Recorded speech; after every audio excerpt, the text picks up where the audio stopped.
Ah, il n'y a rien à dire. Il n'y a rien à dire. Jusqu'au bout, Macron, ça aura été une bénédiction pour la France. Voilà, c'est vrai qu'on dit souvent, oui, on aimerait bien faire quelque chose contre les migrants illégaux, enfin l'immigration illégale, etc. Macron, il avait même dit qu'il ferait 100% des OQTF. Bon, c'est vrai que par exemple, les OQTF que l'Algérie veut pas récupérer, même quand ils ont leur passeport, il n'y a aucun problème, même quand ils sont dangereux, même quand ils sont condamnés. Macron, à un moment, il est tombé sur un ministre de l'Intérieur qui lui a dit, bah en fait, ils veulent pas, mais si on leur disait, bah en fait, c'est tout simple. À chaque fois qu'on vous donne 10 visas, vous reprenez un OQTF. Sinon, bah, tant que vous ne prenez pas un OQTF, on ne prend pas 10 visas. Enfin, on ne vous donne pas 10 visas. Je pense que ça mettrait certainement un petit coup de pression intéressant. C'est vrai qu'aujourd'hui, ils disent, vous voyez bien, maintenant, Boualem Sansal a été libéré, c'est la preuve que la diplomatie du bras de fer, ça marche pas. Sauf que le pauvre Taillot, il n'a jamais pu l'essayer, la politique du bras de fer, puisque tout de suite, Macron l'a désavoué. Non, lui, il était partisan comme, comment elle s'appelle cette serpillière à Barreau, de la méthode douce. Donc en fait, pendant qu'il détenait Boualem Sansal et qu'il nous crachait à la gueule, non pas les Algériens, mais le régime algérien, Abdelaziz Bouteflika, pardon, Tebboune, Bouteflika c'était l'autre. Ils se sont dit, bon, ce qu'on va faire, au Quai d'Orsay, on va se réjouir parce on n'a jamais donné autant de visas étudiants. Donc peut-être qu'en étant gentil avec eux, ça va marcher, mais ça n'a pas marché, ça ne marche pas. Et à chaque fois qu'on est gentil, on est gentil, on est gentil, ça ne marche pas. En fait, Macron, c'est un type qui se dit, en fait, quand un mec te met des claques dans la tronche, des claques et des claques et des claques et des claques et des claques, en fait, la meilleure des solutions, c'est de dire oh merci, oh, vous êtes tellement sympa, vous donnez tellement bien les claques. Et quand un mec dit eh, tu devrais lui mettre une patate à un moment ou à un autre, le type dit mais vous êtes irresponsable, ça ne marchera jamais. Enfin, Macron, comme je dis, c'est véritablement un génie et en matière de passer pour des cons sur la scène internationale, il aura déjà fait très fort. For sure. And Mais c'est quelqu'un, il faut se rappeler que au début, pendant sa campagne, il disait je vois les Algériens, je vois les Maliens, je vois les Ivoiriens, je vois les Martiens. Et on se demandait tous, mais si tu vois les Algériens, les Ivoiriens, les Nigériens, les Comoriens, à quoi ça te sert de les draguer puisqu'ils ne peuvent pas voter? S'ils peuvent voter, c'est qu'ils sont français. Donc tu vois au minimum des Français d'origine algérienne. Mais non, lui, il a décidé qu'on pouvait être 100% algérien, africain, nigérien, ivoirien et 100% français. Donc on nous avait dit que c'était un génie de la finance, le Mozart de la finance. Et là, c'est vrai qu'on se dit, en fait, c'est peut-être pour ça qu'on se retrouve avec 1500 milliards de dettes en plus, parce qu'en fait, c'est un Mozart de la finance qui est tellement doué en mathématiques qui pense que 200%, ça existe en fait. En fait, 200%, dans quoi que ce soit, ça n'existe pas. 200%, c'est tout simplement c'est deux entités différentes.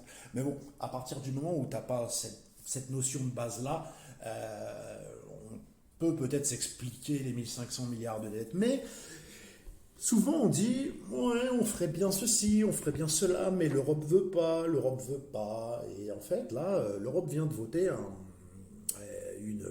comment on appelle ça, un règlement, une résolution pour que les immigrés illégaux, les migrants, là, soient expulsés dans des pays tiers avec lesquels on s'arrangerait si leur pays ne veut pas d'eux. Parce qu'il n'est toujours pas prêt, il n'est toujours pas question de dire à ces pays oui, ah, vous en voulez pas. Bon, on va cesser toute aide au développement, et puis tout visa, et puis voilà. Non, ça vient à l'idée de personne. Mais Macron, en fait, à ce moment-là, lui qui pense toujours en européen, là, il pense plus en européen. Il se dit, non, j'y tiens vraiment trop. J'ai fait rentrer 500 000 personnes par an, soit que multiplie 8, ça fait quand même beaucoup. c'est quand même pas pour virer des illégaux d'une façon ou d'une autre. On peut quand même pas en perdre un seul. Enfin, les mecs qui déambulent sous crack, je dis pas qu'ils le sont tous, hein, mais les mecs qui déambulent sous crack à Paris, etc. Enfin, on peut quand même pas se passer de ces gens-là. Comment on va faire décoller des navettes spatiales et devenir la Silicon Valley? Non, non, il a dit non, je pense que c'est pas une solution. Je refuse, je veux les garder jusqu'au dernier. Alors, ce qui est assez génial, c'est qu'il y a déjà la ME en France, hein. Le Conseil d'État, je ne sais pas si vous êtes au courant, mais il a décrété que la ME maintenant c'était disponible pour tous les migrants illégaux qui sont présents en Europe. Donc, si t'es en Allemagne, si t'es en Espagne, la meilleure chose à faire si tu as besoin de soins, c'est de venir en France. Mais alors là, ce qui est encore plus fort, c'est qu'avec Macron, les autres pays donc, vont mettre en place un système qui dit si vous voulez pas repartir chez vous ou si votre pays vous accepte pas, eh ben on va vous virer, je sais pas, au Rwanda, je ne sais plus exactement, au Nicaragua ou peu importe. Mais si eux mettent ça en place, eh ben, les mecs en question, ils vont se dire, ah, qu'est-ce que je fais? Est-ce que j'irai pas dans le seul pays où on a un président qui refuse d'utiliser ce système? Donc Macron est content en fait, il a trouvé un moyen de capter absolument tous les illégaux de l'Union européenne. Je pense que ce type-là, il faut quand même pas oublier, les gens disent que c'est le bébé de Hollande, mais Hollande en fait, il est comme beaucoup de présidents de la République depuis Ramsès II, hein. Il était conseillé par Jacques Attali. Et Jacques Attali, il l'a bien dit, il a dit que Macron c'était absolument un génie. Bon, c'est peut-être pour ça que la France se pète la gueule, hein, parce que ce type-là passe pour un génie, et lui-même pense que Macron en est un. Mais Jacques Attali, c'est quelqu'un qui avait dit un pays, c'est un hôtel. C'est un hôtel. Et ce qui est cocasse avec sa théorie, c'est que, bon, vous savez, moi j'ai rien contre Israël, mais Jacques Attali, on l'a jamais entendu dire, on l'a jamais entendu dire qu'Israël était un hôtel. Moi, je l'ai pas trop entendu gueuler sur le fait qu'il y ait des grands murs, etc. Et je l'ai jamais entendu appeler le peuple d'Israël à se métisser un maximum, etc., ouvrir grand les frontières. Au contraire, je l'ai entendu parler de core Jews. Il a même dit, ce type-là, qu'en fait, il y avait une menace plus grave que l'Holocauste, que la Shoah, que c'était en fait le métissage, c'est-à-dire le fait qu'on ait des juifs qui ne soient pas des core Jews, en anglais des juifs de noyau, des juifs pur et dur. Enfin voilà, il y a une hypocrisie totale. Et je pense que quand il disait ça, il se disait, bon, pourquoi ne pas niquer la France? De toute façon, je pourrais bien me barrer quelque part. Quoique maintenant, étant donné la situation, étant donné que Trump, après avoir foutu le bordel, après avoir dit aux Iraniens, allez-y, on arrive, etc., il y en a 50 000 qui sont morts, bon, ça, tout le monde s'en fout, et les premiers, bien entendu, il n'est pas venu, et puis finalement, il a un deal pire qu'Obama, et en plus, Israël va bientôt se retrouver sans munitions tout seul, donc je pense que c'est pas là-bas que Monsieur Attali ira se planquer, mais avec la thune qu'il a, il ira bien à Washington, hein. L'avantage, c'est que une fois qu'ils auront bien saccagé la France, si Mélenchon est au pouvoir, eux, ils pourront se barrer. Ils pourront se barrer quelque part. Mais voilà, il ne faut pas oublier que c'est quand même Jacques Attali qui a démoulé Macron sur le bureau de Hollande. Ceci explique certainement cela. Voilà. Mais je sais pas, voilà. Moi, je pense en fait, les gens Macron pensent qu'il est incompétent. Moi, je pense qu'il est compétent et que, en fait, il est là pour détruire la France, tout simplement.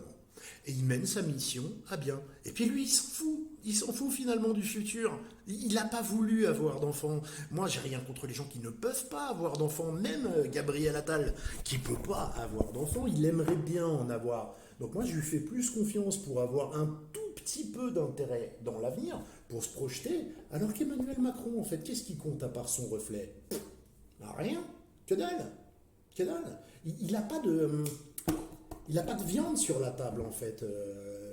Je trouve pas je trouve pas le mot, enfin l'expression en français, mais il a rien en jeu lui. Lui, il va se barrer avec son argent.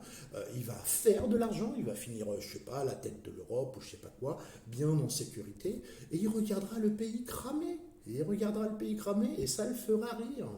Ça le fera rire. Il jouera de la lyre en regardant le pays cramer. Voilà. C'est tout ce qui est. C'est merveilleux, voilà. Et c'est vrai que quand on voit à quel point tout est permis pour Mélenchon, on se dit, en fait, à chaque fois, on nous programme pire. On nous a mis François Hollande, le ridicule. On nous a mis Emmanuel Macron, le psychopathe narcissique. Et maintenant, on nous envoie avec Mélenchon vivre dans une dystopie à mi-chemin entre l'URSS stalinienne et l'Iran des Mollahs, en passant par le Nicaragua du narcotrafic. Non, non, mais ça va vraiment être un riant avenir. Hein. Et puis ce qui me fait rigoler là, c'est les LGBTQ qui vont voter pour lui et qui n'ont pas compris que Jean-Luc Mélenchon, il a mis les juifs sous le bus parce que mathématiquement, ils sont 600 000, ça fait pas beaucoup d'électeurs. Et il ne faudra pas qu'ils soient surpris quand ils se rendront compte que pour Mélenchon, les LGBT, ça fait pas beaucoup d'électeurs non plus par rapport à ceux qui, dans le futur qui va advenir, penseront que leur place est au bout d'une corde. Mais bon, je dis ça, je dis rien. You fucker!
You fucker!